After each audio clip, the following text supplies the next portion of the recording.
This video and the activities depicted here are intended for entertainment only and not an endorsement of violence or violent behavior. Keep these activities in games only.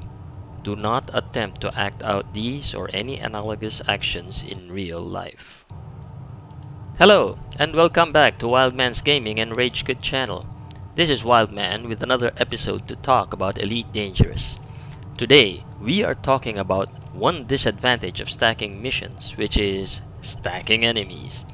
I've been reviewing my gameplay, trying to see what I can learn from it, and I think that in this little adventure, I tried to stack different missions that could be performed in one of my destinations. And I mean, it seemed to make sense at the time. If I'm going to assist them, why not ask a faction at the station if anybody had a mission for me? Like, I'm just going to the corner store. Can I get you anything while I'm there? And so I stacked some missions going to my destination and then realized too late the consequences of that decision.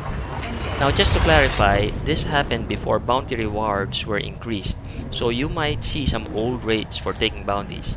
But pay no mind to that because I'm here to review what I did on taking missions and what I learned from stacking missions in Elite Dangerous. Let's take a look. Mission objective detected. Incoming mission critical message. So I don't think I recorded how many missions I accepted, but judging from what's happening here and the messages I'm getting from my mission handlers, it seems that I took at least one courier mission. I think I took more than just one, I took a whole string of them, and one assassination mission. It seemed manageable. I just go to a nearby star system, deliver the courier data, look around, find my mission target, do the deed, and head on back. Done and dusted. So here I am entering the system when I receive a communication from another faction offering me an alternative mission so I don't have to assassinate my target. I think this complicates things for me and I don't have the time to weigh the net economic benefits of dropping a mission for what I might hope is a more lucrative offer, although maybe I should. Also, I don't know if the game tracks these decisions or if they have consequences, but I just didn't feel like unilaterally reneging on a contract. So basically, I ignored the offer for an alternative target. Meanwhile, courier missions could get a complication by an assassination mission contracted out to target the courier before making the delivery. With the number of courier missions I accepted, one or two of them might have prompted an assassin to go looking for me.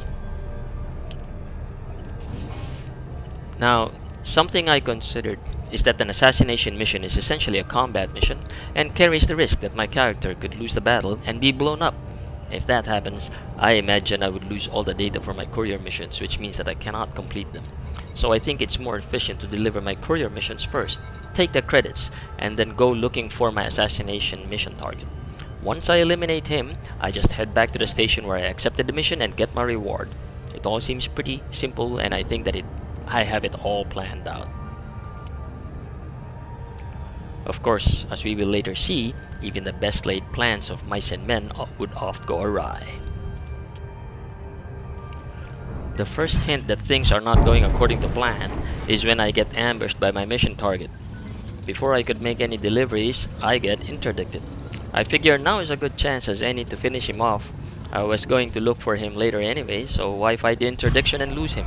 At least my target was coming to me and I wouldn't need to spend the time looking for him. I submit to the interdiction and deploy my hard points immediately. I get attacked and engage in a dogfight. The first thing I learn here is that I probably spend too much time trying to target him. I mean, at the moment, we are the only two ships in this space, and it's not like he's not on my radar display. But it gets disorienting for me that I do not see a ship on my dashboard, and I would like to follow him on the radar screen when he's out of my field of view. But another reason I can be more efficient is by simply pressing the target highest threat key, which I bound to H on my keyboard. I could have just pressed that and the enemy ship would become my target right away. Then I could scan the target ship and select the subsystem to target. Normally I target the frameshift drive because it lessens the chance that the enemy would escape by high or low waking out of the combat area. Warning, thermal attack. Gaining heat. Okay, finally I get to target my enemy and this looks like a straightforward, easy mission. It looks like he's only in a Cobra Mark III, I'm in a Fer-de-Lance. My disadvantage is that I'm using fixed beam lasers and I am not very good at using fixed beam weapons. I find it hard to move and maneuver the ship to aim, and the damage drops off outside of 600 meters unless the thermal weapons are unmodified. I also have a turreted cannons, because turreted cannons can automatically target and fire at the enemy target, and I feel that this keeps the pressure on the enemy without my having to manually bring these kinetic weapons to bear in a dogfight. I know I said that I'm using fixed beam weapons here, and normally I use gimbaled thermal weapons because although those weapons deal a little less damage, the automatic system makes it easier to hit the enemy. Now I think the enemy could use chaff, electronic countermeasures, or ECM and silent running to defeat the automatic targeting system. But the enemy cannot remain immune to targeting forever, and sooner or later the gimbaled and turreted weapons gain a lock again and resume firing. This is the dogfight. I'm having a hard time maneuvering my ship for a good aim. I need to be very precise, and it's hard enough to concentrate on the combat with a target attacking me. When from out of the blue, another ship enters the combat space and attacks me. I mean, where did this interloper come from, and what's their problem? At first, I'm thinking this might be my target's accomplice, but later I think this is one of the assassins hired to stop me from delivering and completing my courier missions. So let's quickly assess this new threat in the middle of combat. What kind of ship are they using? Let's see. An Anaconda? And the pilot's rating is deadly? Well, I got a fer-de-lance, and it looks like my ship is outclassed. I'm having trouble using fixed beam weapons, and I'm busy in a dogfight with a Cobra Mark III. I figure I can quickly destroy the Cobra Mark III and accomplish my mission before I have to deal with this Anaconda. But this big ship is just attacking me with so much firepower, and I think I'm going to blow up before I can finish off my target. So I switch targets and try to defend myself against this big ship. But with both ships attacking me, my shields get depleted and I start to take hull damage. So I maneuver wildly and start to boost, trying to get away. Maybe I can recover my shields, turn around and give them some payback. Or if I suffer too much damage, I just might have to low wake out of here. Just then, the system authorities arrive and attack the Cobra and Anaconda, keeping them busy. Okay, thank goodness for the system authorities. Now the Anaconda is distracted and maybe I can sneak up behind them and attack.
But as I said, we can see here that I am having a hard time between maneuvering, aiming, and shooting my fixed weapons.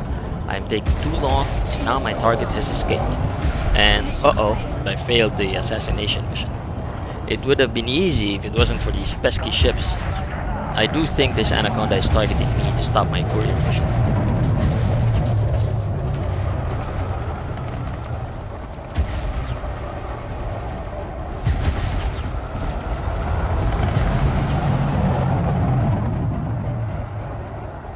Target shields offline.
Eventually, with the help of the Incoming system mission authorities, critical I message. defeat and destroy the Anaconda.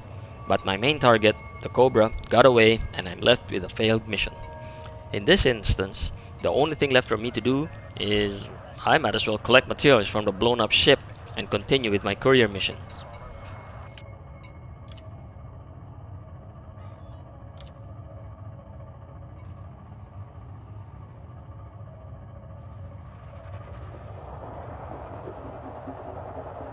Scan detected.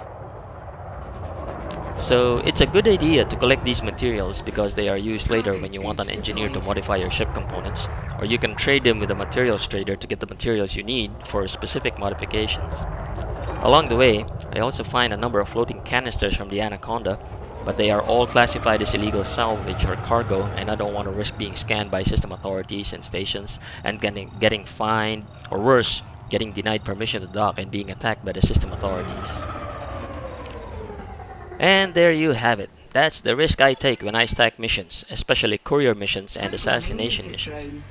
Mainly, when I stack missions, I stack enemies. Maybe we'll take a look next time at how other missions turned out. I just want to review them and find out if there are any lessons or learnings I should take note and share them with you.